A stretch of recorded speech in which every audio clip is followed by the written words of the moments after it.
Dear students, in today's class, you will learn about the origin, introduction, and definition of the term ecology.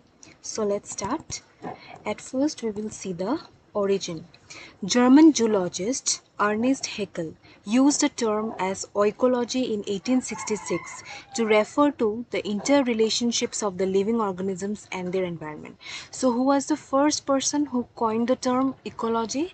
It was Ernest Haeckel. He did not use the term ecology at first, instead, he used the word oikology in 1866. He used this term to refer to what? To refer to the interrelationships of living organisms with their environment. Okay, so this is an important point. Let's see the second point.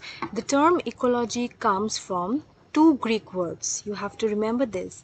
Ecology word comes from two Greek words. Number one word is oikos. Okay, and the second word is logos. So oikos and logos together constitute the term ecology. Now what does this oikos mean? Oikos meaning home or household or a place where an organism live or its habitation. And what does logos mean? Logos means study or discourse. Okay, it means that the study of the home of an organism is ecology in very simple words.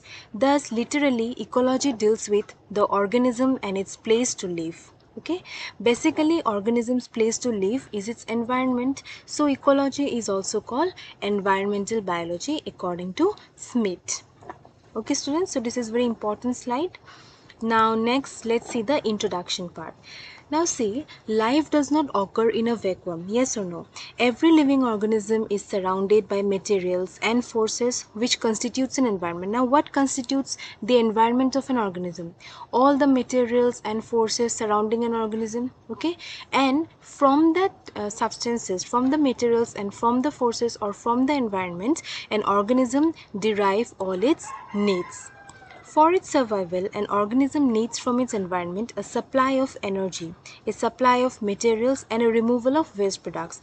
Now, for an organism to survive, what does it need? Okay, it needs from its environment three things: a supply of energy, okay, it needs energy from the environment, a supply of materials, it needs materials from the environment, and a removal of waste products, and it will remove the waste products to the environment. So these are the three things with which an organism is related to the environment directly. For these basic requirements, these three are the basic requirements of an organism to survive. Each living organism has to depend and also to interact with different abiotic and biotic components of the environment. Okay. So what an organism has to do for these three requirements, for these basic requirements, it has to depend and also it has to interact with different abiotic, that means non-living, and biotic, that means living components of the environment. Okay, students, the abiotic environmental components include, now what does this abiotic environmental components mean? It includes the basic inorganic elements and compounds such as water and carbon dioxide, calcium and oxygen, carbonates and phosphates, and an array of organic compounds, the byproducts of organisms' activity or death. So all these substances are included in the abiotic environmental components. The scientific study of the interactions of organisms with their physical environment and with each other is called ecology.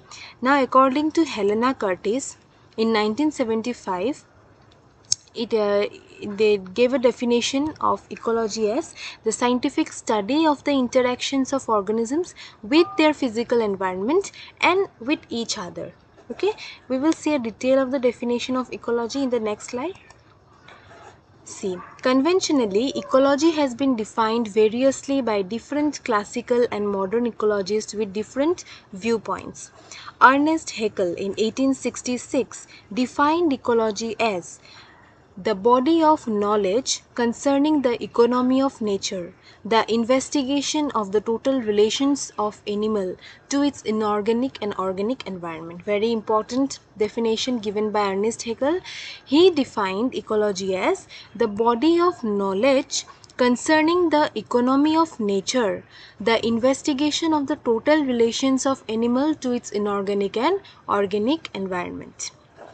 British ecologist Charles Elton in 1927 defined ecology as the scientific natural history concerned with the sociology and economics of animals.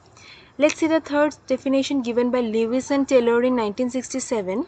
They say that ecology is the study of the way in which individual organisms, populations of some species, and communities of populations respond to these changes. Okay. Pinaka in 1973 defined ecology as the study of relations between organisms and the totality of the biological and physical factors affecting them or influenced by them. Then in 1977, Smith also defined ecology. He gave a definition as that ecology is a multidisciplinary science which deals with the organism and its place to live and which focuses on the ecosystem. Okay students, so these are few definitions given by by classical and modern ecologists, which you have to remember nicely. Okay. So with this we end this topic of ecology, and we will come up with a new topic in the next class. Thank you very much.